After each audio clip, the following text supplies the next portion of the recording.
The whole point here of this channel, these videos, Realize to Actualize, about the doing, the being. It begins with the realization. You know, that's the first step along that journey to really become aware of what it is I know. What are my realizations? And that's in your day-to-day situations with other people. It's about what do you realize? What you think about others, what you think about yourself. Because out of the inner world, from the inside, we create what's outside. As I found my inner teacher years ago, really learned to embrace that, which is definitely interesting. You know, since growing up in Germany, I never liked school. I always hated learning. Of course, what I've come to find is really the essence of everything, which is life is learning.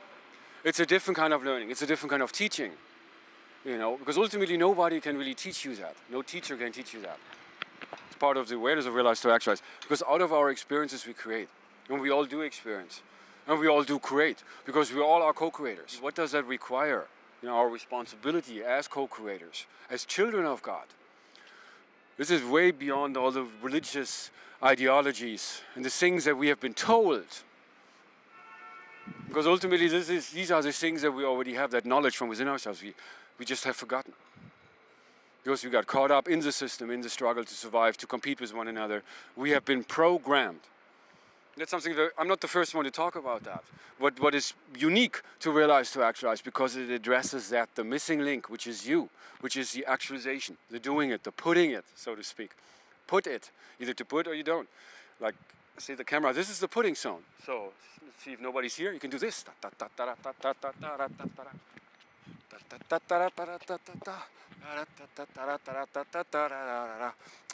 Which is, again, also part of this experience of San Francisco, the spirit of San Francisco, the free spirits, the flower power, which I've been heard.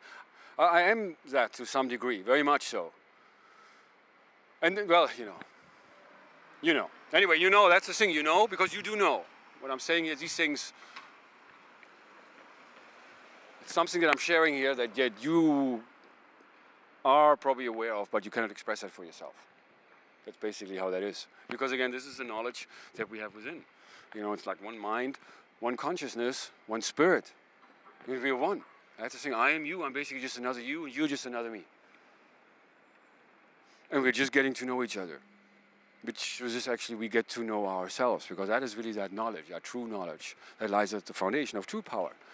Which is not the power to control, the power over others, the power that those yielding corporations, you know, behind the governments of the world, you know, and the war industry, all of these things. It's not about that. That's what the new consciousness is about, what 2012 is about, to realize our true power, which is the power that lies within, the empowerment. Not the power over others, not the power to get what you want. Just a brief reality check here. Life is not about that. Because, well, you are me, and me is you, and that applies to everyone.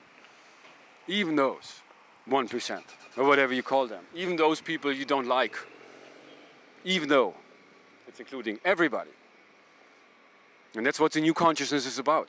It's not about to separate and to steer the fire, to go against, to have another war. It's not about that. It's about making peace. It's about coming together as one. 2012 is here now. The new consciousness is here now. It's time to go beyond those old patterns now. To be free now. To embrace ourselves. To love ourselves. And to love one another. It's time for that now.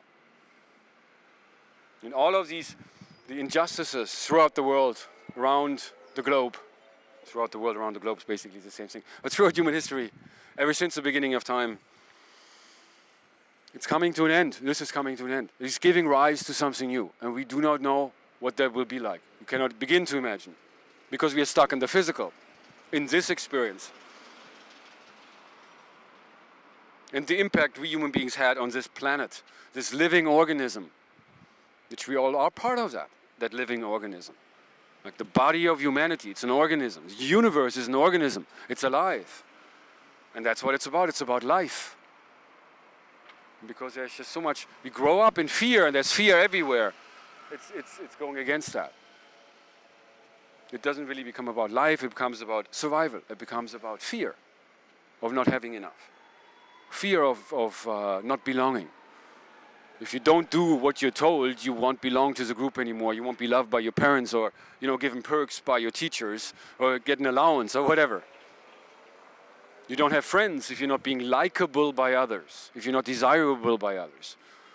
But through this we compromise our humanity, just to claim. So this is about, and that's where the journey leads home, is to claim our humanity and our individuality, our true identity, beyond the conditioning, beyond the fears, beyond the struggle of not having enough, of always wanting more and wanting something else. Because we are perfect. Everything is perfect just the way it is. And everything needs to be where it is. We are right on schedule. It's time to relax and to consider a new consciousness, a new way of being. It begins from within yourself. As you learn to let go of your own fears. So you face your own fears first of all, and then you learn to let go of them. And go also beyond your own comfort zone, to really explore what life is all about, what you are all about. You can't really do that if you just stay within the same routine, the same patterns of thinking and feeling and doing, and nothing really changes. Just going through the motions of life, just trying to survive and get by somehow and go from experience to experience, to job to relationship, whatever. We become very passive. And it's about becoming active, not like hyperactive, like children. La, la, la. Sometimes I'm told I'm like this, and that's okay. But it's really about becoming active, internally active. Then everything you do and everything you say is a direct reflection of who you are as a unique individual. And that's for you to find out, because we never learn these things. We know these things already as children, but then we forget because we become programmed. And that's the greatest drama. That's where the disconnect takes place. So this is about reconnecting ourselves to that essence, becoming reconnected to one another as one. Thanks for watching, and keep it real.